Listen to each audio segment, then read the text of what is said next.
our late afternoon session on portfolio.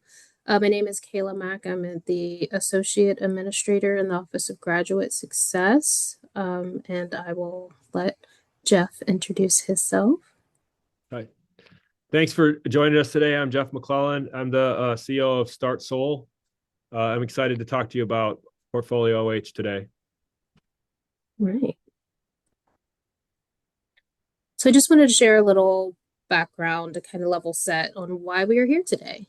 So Portfolio is a digital platform that really helps empower students to document, validate, and showcase their work-based learning experiences, connecting those skills that they are developing directly to career pathways, while also providing educators, employers, third-party intermediaries with tools for tracking and assessing students' growth through their experiences. And so, Job and Family Services, in partnership with Monster Government Solutions, contracted with StartSOLE to integrate the Portfolio's work-based learning tracker into Ohio Means Jobs K-12 student profile. And this initiative is in direct alignment with the Department of Education and Workforce's overarching goal to equip Ohio's K-12 kids with high-quality career exploration and planning experiences. And so, as I stated, that this helps integrate the streamlining of documentation of work-based learning experiences. If students are in an internship, job shadow, you name it, this has a diversity of access and options that can really help empower students to take charge of their future by providing them with that tangible evidence of, one, their skills and their achievements, to help us again illuminate their abilities and prepare them for the future job market. So with that, I will pass it back to Jeff. So just to level set as we go into the main portion of this webinar, which is to actually show you how the tool works and start to help you understand how it might be valuable to you in your environment. And I just want to take a second and reflect back on the Ohio Career Connections framework. And as we talk about work-based learning, we all know work-based learning typically starts at 10th, 11th grade range when kids are well in the way to the career planning phase. And just wanted to put that there because when we think about the process that kids go through to get to the point where they're implementing work-based learning in their own career journey, they've typically had some type of assessment of their interests and aptitudes. They've gone through career fairs, lunch and learns, those types of like exposure events. They've probably done some type of building connections events, maybe like a boot camp or a job shadowing. And so they've had a sequence of experiences that gets more and more intense the deeper down the process you go. And what we know is that when this process works, kids get to work-based learning and get to graduation with a clear understanding of what it is they want to do after high school. We also know that while this funnel looks really clean and orderly, a lot of kids like pop out of this funnel at different points because they had a boot camp experience and all of a sudden they thought they wanted to really go into the health careers field, and all of a sudden they're not sure about that anymore, and they don't really know what to do next. So Portfolio helps them document their experiences in a way that allows them to see how the skills that they're developing make them more aligned with lots of different types of opportunities that are out there. The people that are involved in this process, obviously students and parents, and what do they want? They want agency and understanding of the process. You know, kids want to be able to feel like they're more in control of the journey of the process. Parents want to be able to understand what their child's opportunities are and provide them with support along the way. Districts and schools, we need tools that help manage this process. If we're going to have personalized plans for students and they're all going to be doing work-based learning in these different ways, we need a way to manage that so that we can connect the right students with the right opportunities so students can find and explore opportunities on their own. And so that at the end of the day, when we're documenting things at the school level, we can make sure that we're adequately documenting work-based learning hours, OMJ readiness, SEAL completion, other things like volunteer hours and other things that you'll see you can document, IRCs and other things on the platform. Third-party intermediaries, which we use the term third-party intermediaries for organizations like your BACs, your ESCs, any NGOs that are really kind of like sitting outside of the school and trying to help the schools bring more business opportunities to the students, or trying to bring, help businesses bring their opportunities to the students. And these third-party intermediaries need ways to coordinate these exchanges. So if a business comes to a third-party intermediary on the platform and that intermediary works with multiple school districts, then the business opportunity is going to go into the third-party intermediary and out to the school districts that have agreed to a partner relationship with the intermediary. And then at the other end of this stakeholder process are businesses. And ultimately, at the end of the day, they want access to a qualified workforce. And the tool helps businesses understand how the activities that they create are utilized by the students that are engaging in them. It also helps the businesses to be able to see the skills that are important to the business, where those skills are growing inside of their region. Now, it does that without violating any of the student data privacy. That's very important to us at StartSOLE and to all of you as well. So you'll be able to find our student data privacy policy at the consortium and download that and complete it if the pieces that you need to get approval for your district to use the tool. But how does Portfolio actually work? So we know who's benefiting from it, but how does it work? It really starts with this notion of students submitting evidence of their experience tied to skills that they just demonstrated. And so even though it's the second thing on the slide here, evidence submission by students is really kind of like the main like element of this. So student documents evidence of their work-based learning. Maybe the work-based learning coordinator has instructed kids to document their learning at the end of the week, or maybe it's every 2 weeks, maybe whatever it is, students are documenting their work-based learning experience, and they're connecting it to OMJ readiness SEAL skills. So once the evidence is documented, then it slides into this verification phase. And verification on the platform can be done by people in the school that can credibly acknowledge that the student demonstrated the skill and completed the hours that are on there. But verification can also be done by people outside of the school environment as well. So these third-party intermediaries that sometimes are knowledgeable and able to verify student work are invited to participate in that process, as are businesses along the way. And then everything kind of like culminates in dashboards and tracking that help students see how the progress they're making is helping them to progress towards other opportunities, meet graduation requirements, and align with future career pathways.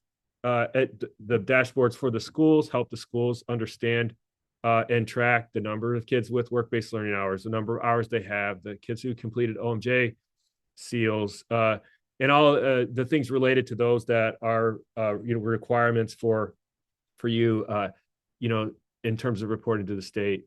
And so that's really kind of like the core of the process. Sometimes this evidence student submits happens outside of a designed activity. Other times there's an activity created on the front end that actually kind of like controls the way that the student uploads their evidence. So, a student might be in a pre-apprenticeship program, and because we know things about what they're going to do there, an activity is created for the pre-apprenticeship program, and now students who are participating in the pre-apprenticeship are actually responding to the assigned activity to generate their evidence, and then the process continues to verification and tracking from there. So that's basically kind of at the core. That's how Portfolio works. I've mentioned skills several times. What we know at StartSOLE and the way Portfolio works is that every time a student documents something, whether it's work-based learning or community service or just some career-connected learning experience that they had somewhere along the line in their school experience, they're always connecting it back to at least one skill And the core skills on the platform are the Ohio Means Jobs Readiness Seal skills. So any of you that are on this webinar today, if you went through the process and started utilizing this resource, immediately when you get on, you're going to see all of the OMJ Readiness Seal skills. Now, there's ways to add industry recognized credentials that your students are working towards, and there's ways to add other things too. But at the core, the OMJ Readiness Seal skills are there. And every time a student uploads evidence, I probably have said this 5 times already, but every time a student uploads evidence, they're connecting that evidence to at least one of these skills. If you look at the screen here in front of you, and I'm going to get to the actual clicking into the demo here in a second, but if you look at this, the way the OMJ Readiness Seal shows up, you'll notice here that it's 53%. This is the percentage that the student has met of the requirements to obtain each one of the skills, because the student has demonstrated and verified enough reliability evidence to have completed the entire skill. And if you look at professionalism here, you'll notice that the inside bar is not totally connected to itself back here. So this skill is only partially completed for the student. So the OMJ skills complete as progress is made. As progress is made on the OMJ skills, the OMJ seal progress adds up, and the student sees where they're at in the process. These same skills are also applied to business opportunities or third-party intermediary opportunities in the region. And as the student documents their skills, behind each one of these is a set of skills that the student has also met. This slide shows most of them at 100%, but as I get into the live demo part of this, you'll see a little bit more of what's behind here. But basically what's happening here is the business is saying, we have these opportunities, and students who have these skills are aligned with the types of people we would want to know about this opportunity. So as the student documents their skills, they see opportunities from businesses that their skill set aligns with. And then here's a sample student dashboard. And again, I'm not going to spend much time here on the screen version of it, because I'm going to take you from here right into a student on the platform. I'm going to write this down. Kayla, have we had any questions come in? I have not seen any as of yet. Okay.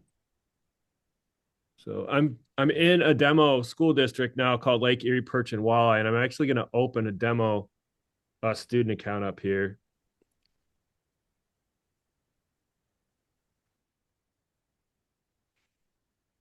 And you'll notice right away that the student has one assignment that's been assigned to them already. I'll show you in a second where the assignments come from.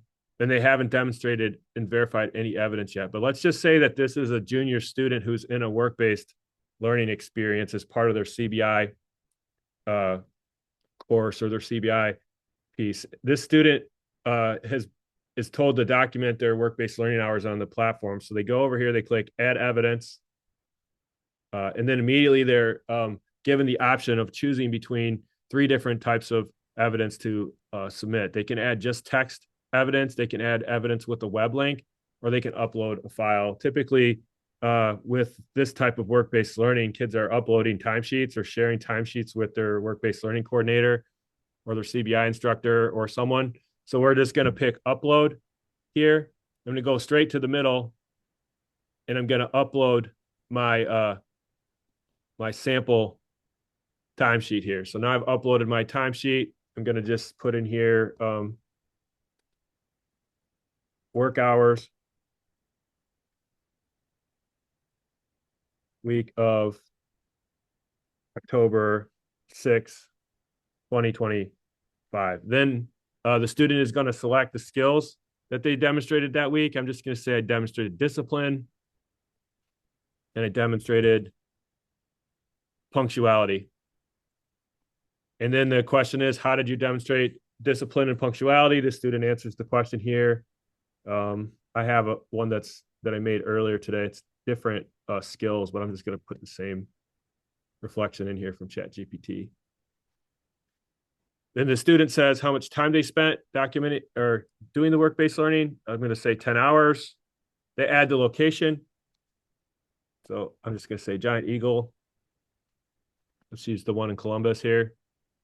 And then down here, you see this box that says evaluator. Here, the student has the option, and this is typically directed by the school-based person, whether they want the student to do this or not. But this gives the student the option of adding an external evaluator to this evidence process. So if the student wanted to add the supervisor from Giant Eagle and that person was approved already, you'd go down here and you'd find that person on the list. They'd click that person's name, and then that person would be part of the evaluation process. If they don't find their person on the list and they want to add them, they just go up here, add.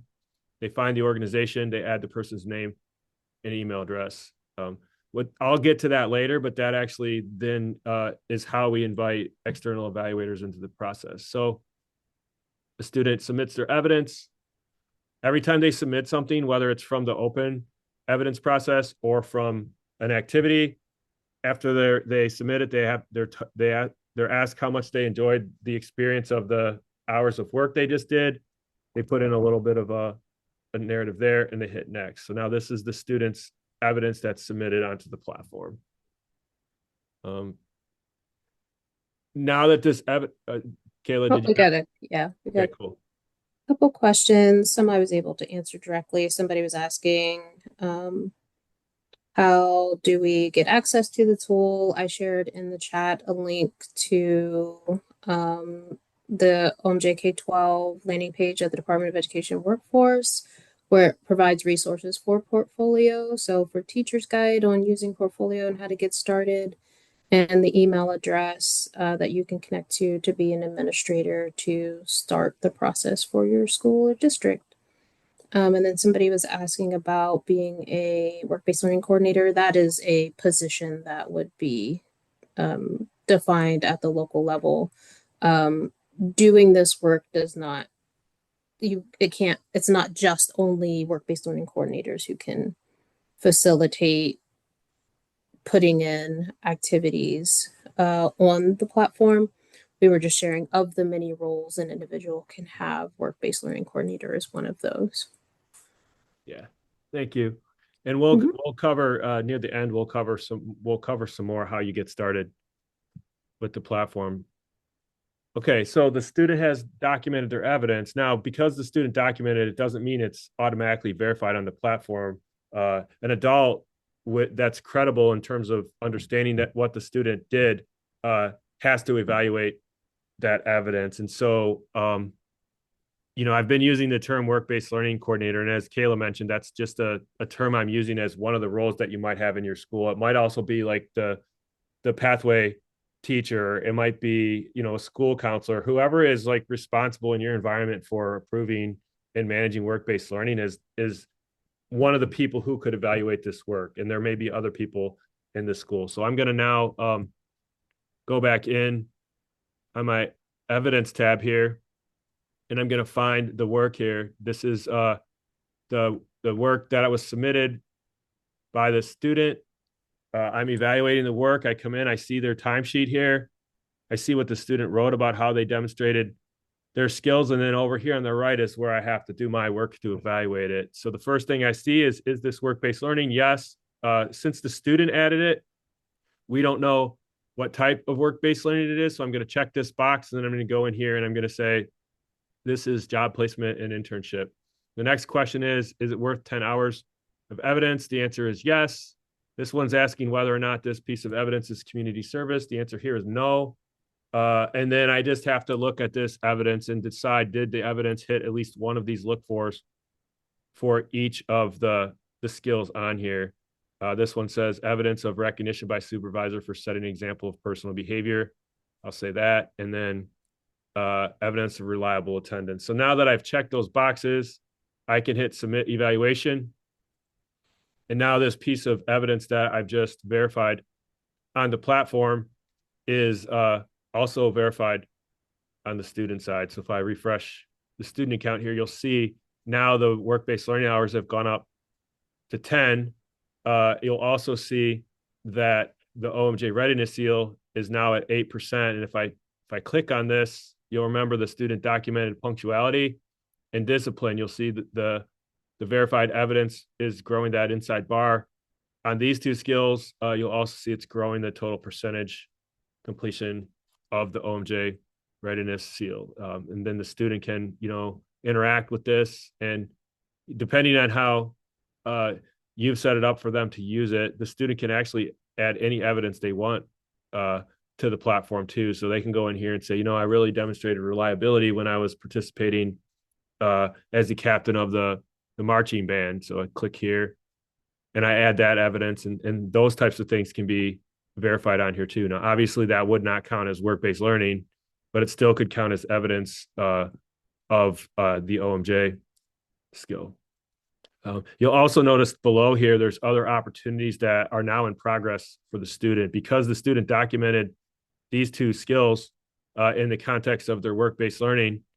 Wherever those skills show up on the opportunities, that the student is now also, it indicates the student is making progress towards alignment with these opportunities as well. So this student may not even be thinking about opportunities at Lincoln Electric, but now they look at this and they see that their skills have started to align them with the opportunities that Lincoln Electric is presenting to students. And so that's how that part works. Over here, a student can see the skills that they're in progress on. If they click view all, they're going to see the entire list of skills available to them, and they'll see the skills progress here. Now, I did this to point out to you too. I said earlier that the IRCs, it's also possible to track IRC progress on the platform. So you'll see in this demo school, there's quite a few different IRCs that are available to students in this school. And IRC documentation is a little different than OMJ skill because in most cases, they have to take a test or prove something that it's basically either they passed it or they didn't. So the look for an IRC is proof of successful completion of the course. And when they do this once, then this whole skill tile will light up like the OMJ ones did. So that's work-based learning tracking from an open-ended perspective. I'm going to come back now to the school side, and this is my school dashboard, and immediately you'll see that here we've got 23 students who are participating in work-based learning. They've completed 843 work-based learning hours. If I want to quickly see who those 23 students are and how they documented their evidence, I can click here and it shows me the students and their total hours that they've completed. I can also click here and drill into the student evidence and see the actual evidence that they've submitted. I can do the same thing for community service. I can also look at the skills that students have completed and the skills that students in my school are in progress towards completing. You'll notice here, discipline, it says 8 students have completed it and 6 are in progress. And again, if I drill into this, I can go right down and see which students completed discipline and which ones are in progress towards completing it. You'll also see, if I may interrupt. Sure. So when we're thinking about progress, somebody had asked, can a student achieve all of the items in one area, such as discipline, in one submission, or can you only check one? And I don't know if we want to hold that question for later if we have time, so Jill can, if we need clarification on the question. So I'll try really quickly, and then if I don't understand what the question is, we might have to come back to it later. Is the question basically, can they get full credit for a skill in one submission? Is that the question? Or do you know? Or maybe we should come back to it later. Yeah, we'll come back to it later. Okay. Jill, don't let us forget. That was what I meant. Can you click all those little boxes under discipline if they submit one thing? Yes. Okay. I didn't know if they were just limited to one in each area. Nope. Those are the look fors. They could hit every look for with one piece of evidence. Gotcha. Thank you. Yep. Good question. Okay. So we were just looking at the skills in progress. If I want to go back here again, the other thing I want to point out is you can see the IRCs that have been completed by students in your school really quickly here as well. Also, it's kind of nice to be able to view a snapshot of the school. It's also really nice to be able to see snapshots of subsets of the school. So like if I'm a school counselor and I'm responsible for A through H, I just go down here onto my groups tab. I create a group, class of 2026, A through H, and then I have the kids connect to that group. So then there's ways to kind of like parse through the school set using like this group function, which is very similar to the way Google Classroom works, that allows you to quickly kind of like group students in a certain way and then view the data and make assignments to subsets of students. If I come back here and I look at the progress kids are making towards alignment with opportunities and the progress they're making on the OMJ readiness seal, that you'll see here, it says 36 are in progress and 3 completed. If I click here and I just change this order, now I see the ones that have completed 14 out of 14, see this button that says generate form here. If I click this button, it automatically generates a filled out version of the 3-page PDF that you're responsible for submitting once students have completed the requirements for the seal. You'll notice it's summarizing the evidence that they've committed to reliability. It's checking one of the boxes here. And then if you go down to this page, it's actually providing an audit log of all the evidence that the student submitted that was used for the different skills on the form, and also an audit trail of all the evaluators who evaluated pieces of the student's evidence in order for them to reach completion for all the skills on the seal. Now, this is an editable PDF. You'll need to, or the student will need to fill out some of the other areas here. You'll have to identify which mentor you want to have sign it, and then either have the student print it off and sign it that way, or share the editable PDF in a way that someone can add their initials to the editable PDF.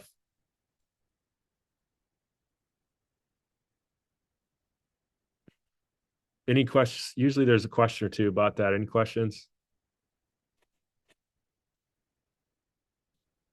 No. We do have a question about just registering an account for students. Do you think we'll have time to cover that today? Oh yeah, sure. Okay. And you're talking about how do kids authenticate? Yeah, so thinking about students who already have OMJ accounts, do they need to make another one on here? And just how that all works together. So if students already have OMJ accounts on the K-12 portal, I think I have a slide here that will show you.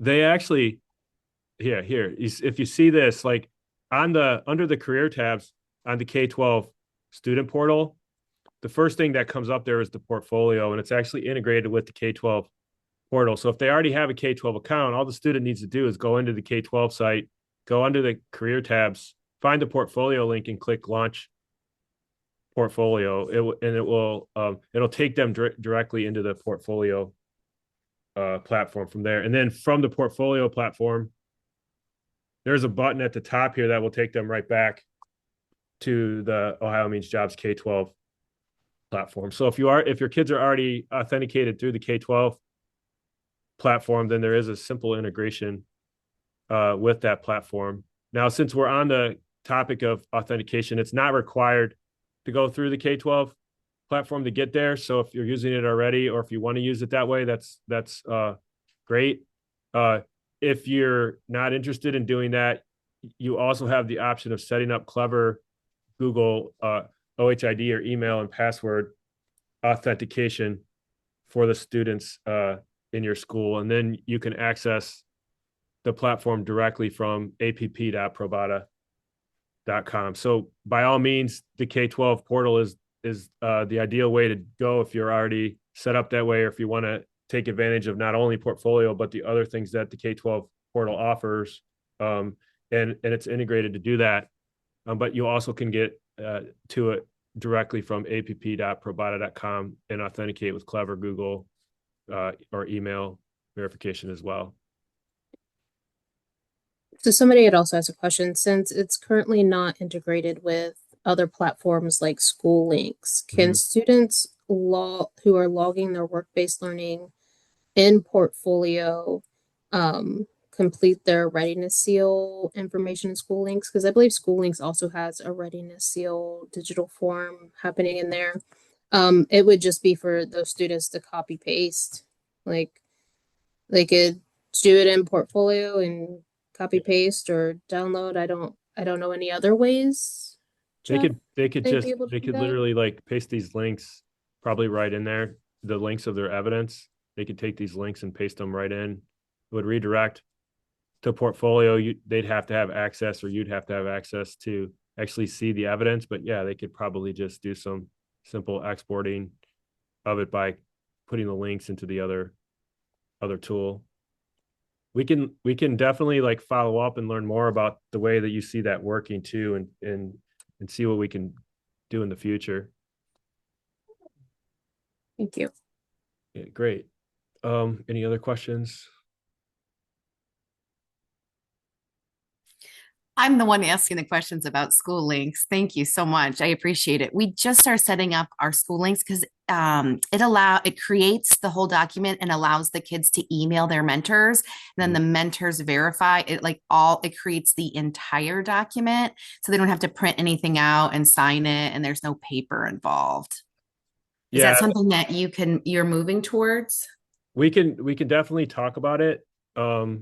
There aren't a lot of steps missing from what you just described and what we currently do. So let's I'm gonna share information. We can catch up offline here and see what we can do. Okay, great. Thanks. Yep. Where are you? What school are you in?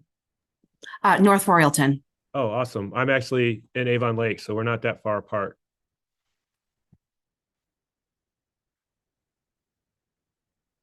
Any other questions so far?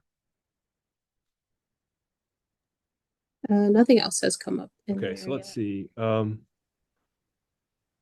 We covered evidence documentation through work-based learning. One of the things that just you're probably already picking up on this, but just in case you're wondering, like, where are the connections to the school side of documentation? One thing that we're hearing over and over again is that people are trying to find ways to more seamlessly document this workforce readiness component. And as you're aware, the workforce readiness component is a combination of 250 work-based or internship/work-based learning hours and the completion of the OMJ readiness seal. People were pleasantly surprised at how easy it was to actually verify that piece when using this platform, because as you saw during the documentation process, every time a student documents work-based learning hours, they're asked to list at least one OMJ skill. So the number of kids who are basically getting the OMJ skill as a byproduct of documenting their work-based learning is helping people find ways to address that career and workforce readiness component of the high school report card. Other things that people are finding really beneficial to the use of the tool, obviously the OMJ readiness seal and industry recognized credentials that I just mentioned. But people are also finding it very easy to have kids document their community service hours using the same interface, but not checking the work-based learning box to identify, kids who've achieved the local community service seal. And then the student engagement seal is another one that people are finding this a really great tool to collect evidence and document. And as always, any of these things, community service, student engagement, anytime they document that, it's connecting it back to at least one of these OMJ readiness seal skills. So it's all kind of tying the experience together for students around their skills. And then finally, and this just came up again today in a school that I was at, was their students who are qualifying for honors diplomas. They're required to have this field experience and portfolio piece documenting their field experience work. And this tool is a very good way for kids to document that field experience and have that portfolio that they're supposed to have in order to demonstrate that part of the honors diploma. So just kind of like connecting some dots for you all as how this tool helps schools manage and meet some of the important state requirements for you and your students. So if there aren't any questions about that, I'm going to actually show you another type of evidence submission from students. And I think I already have this student's already in a group. So pretend for a second that this student just went to Magnet's career exploration day at the Magnet facility in Cleveland, Ohio. And imagine for a second that, and this, you don't have to imagine this, but let's say Magnet set up an activity on the platform that aligns with what kids are doing while they're there for that day. Now this student goes to the event, and at the end of the event is either like given a join code at Magnet and asked to sit down and reflect there, or the join code is sent back to the school, and someone at the school is giving the student the join code so that they can actually connect with the assignment that Magnet has created as a reflection tool for the event. Now, sometimes this is happening right at the event. One of the manufacturing companies that was at the Great Lakes Science Center's manufacturing event on Friday used Portfolio to help kids reflect and document on the experience they were having with that company. The kids got the reflection piece and understanding of how what they were doing was connecting them to their skills. The company got immediate feedback on how much kids liked or didn't like the experience, how many kids were more likely to want to learn more about the company. And they didn't get it. They got it anonymously too. So it's not like they got the students' email addresses and a way to directly connect back to the students. They just got the data to help them understand better about the impact that their activity just had. So this student just finished at Monster. They added the join code. I'm not going to put it in because the activity is already here now. The student clicks on this activity card, and instead of that wide open submit your evidence form that I showed you at the beginning, where you have to click whether it's upload or a website or just a text, this is already like predetermined for the student. And so the student knows by completing this activity, I'm going to be able to demonstrate critical thinking, teamwork, career management, and oral and written communication. What I need to do that is I need to click on these things and actually complete the assignment. So this one is already kind of filled out with gibberish in it because I did this for the demo earlier today. But you'll see it says building competition. How did your participation in this competition allow you to demonstrate critical thinking and teamwork? And then the student, instead of having that wide open thing, they just have a text box where they just text their response in, and they see their response is connected to the skills, critical thinking, and teamwork. And they just hit submit. They go right down the list to the next one. What strengths and weaknesses do you have that match up with what you learned today at Magnet? Again, they just type their response in here, hit submit. And then the final one is the question, is after visiting, are you more or less interested in a career in manufacturing? Why or why not? And the student just answers the question here, hit submit task. And then when they're done, they hit submit activity. They rate their experience with Magnet from 1 to 5. And they basically explain why they rated the experience that way. This becomes a piece of evidence that once verified will give students some progress towards those particular OMJ skills. It also becomes a piece of evidence that when I come back here as an adult on the platform, either school-based or in this case, Magnet would see this too. You see the activity card, you see the number of students who participated in it, you see their average satisfaction score, and you see the total number of pieces of evidence that have been contributed. Now, Magnet does lots of these things every week with lots of schools. Over time, this number is going to go, up a lot higher in terms of the number that participated. And then the satisfaction score will reflect the total number participated, and they'll know the number of pieces of evidence that they've submitted. You can also hit, and I'll show you, the platform also has an export function. So if I want to export my students' progress data, where'd it go?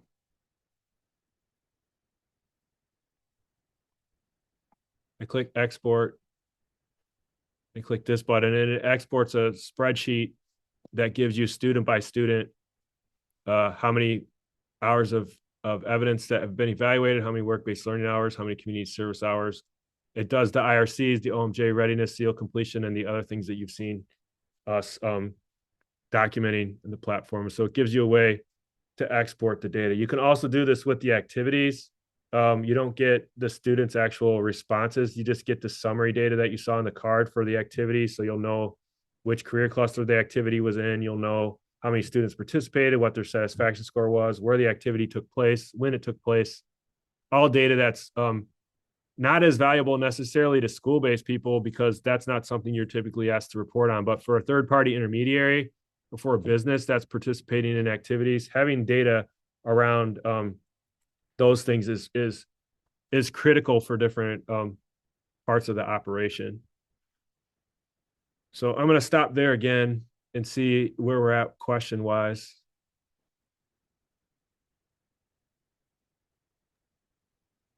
There is a question: does the data sync back to PowerSchool to report earned IRC codes or work-based learning hours?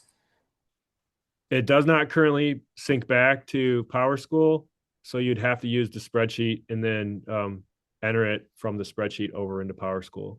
Yeah, it does sync back if a student logs in via OMJ K-12. It does sync back to OMJ K-12 in the administrative tool there. So that's how the data would talk to a different system, would be through OMJ K-12. And I just pulled up the portal screen for that here. And then once you get into the K-12 admin tool, you can go drill into here, and you can actually drill all the way down into the student level data in the K-12 admin tool. Yep. So some of you are probably wondering, like, how do we get started? If you're interested, things to think about: how do you want your kids and adults to authenticate on the platform? We've covered this already, but you can use Clever, Gmail, OHID, email, password, are all options for authentication. You just kind of need to think about how you want to do that. You also need to think about each organization has at least one organizational administrator. That person can approve other educators to access the platform. They can approve the external evaluators that we went over earlier today. And basically, they're the ones managing the organization. You can have as many of those in your organization as you want, but we got to have at least one when we start, so that we can give somebody the authority to approve other educators getting on the platform. And then the other question you want to think about is, do you want some support getting started? Support is available to you at no cost from StartSOLE and through our growing network of users in Ohio. Typically, I would recommend you take advantage of the support getting started, because we can set you up and you can start using the tool. It's not hard to use, but what we found is that the actual business use case, like how do you build an activity that's kids respond to the way that you want them to, or how do you set it up so that you're evaluating evidence in a timely manner? Our team has got a lot of experience helping people implement that, and a half hour to an hour with your core team will get you a lot more prepared to implement effectively from the beginning. The other thing that I would say when you're thinking about getting started is I highly recommend, and I didn't say this at the beginning, but I was a high school principal for 13 years in Ohio. And so, I understand what it's like to try to introduce anything new to your school. I highly recommend you think about identifying a couple key people where this is going to really add value and make their lives easier right away, and test it out with them this year as you're starting to kind of build up your understanding of the way this tool works, so that next year, if you want to roll it out to more people, you've already got some internal capacity built. And again, we can help you think through that if you want some help thinking about the best way to get started. I included a QR code here. If you want to schedule some time with the StartSOLE team, you can scan the QR code and grab a 30-minute time slot with us from the QR code. And if we're running out of available slots too, you can just shoot us an email and we'll open up some more times for you. I guess I kind of already covered this. Any questions about what I said about the early implementation?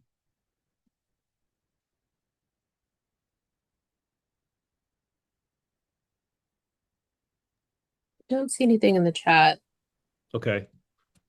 So I will put this, oops, I just messed up the slide. I will put the support. Actually, I'm going to put my email in here for you all. I'm going to let you email me directly if you have any setup requests. So there's my email in the chat. I'll also put the support one in just in case you'd rather go through the typical process. I did it again. The QR code takes you to a Calendly link. This is the Calendly link. So if you don't have the ability to scan a QR code from where you're at and you still want to find some time, there's the link for that. And then there is a nice, I'll show you in a second. There's a nice support site built out. Oops. So the support site, the landing page for the support site looks like this. So if there's something a question you want to ask the support site, you can type your question in here and it will bring up all the articles that it thinks are related to your question. You can also just go down to one of the roles on here and see things related to student setup and operation. These are all kind of set up with a little narrative piece and then little short video clips for everything on here. So I click on logging in. See, there's a series of videos and things there. So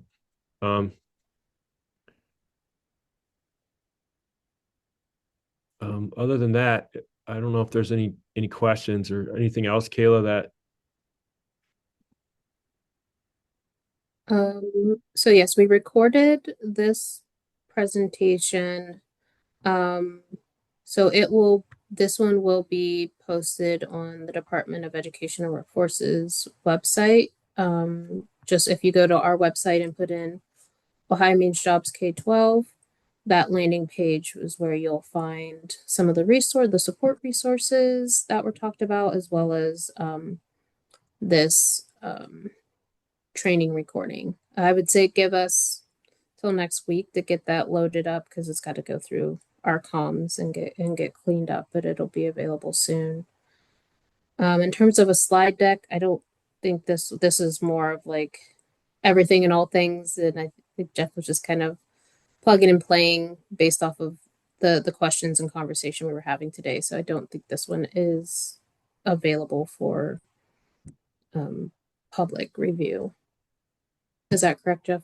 we can update the walking deck that you have already with some of the things that I showed today that aren't in it. So Okay. we can update this and you all can have access probably about the same time the video is live. Yep, that sounds good. So we'll get it posted there as well. Okay.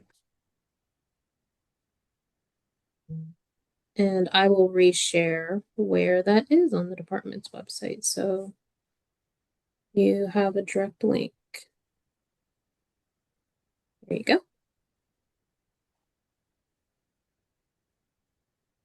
All right. Well, if there are no other questions, thank you all for your time. Very excited for this tool. I hope you guys see it as a value added to the work that you're doing with kids, and in the future work that'll be happening with middle grade CTE coming down the pipeline.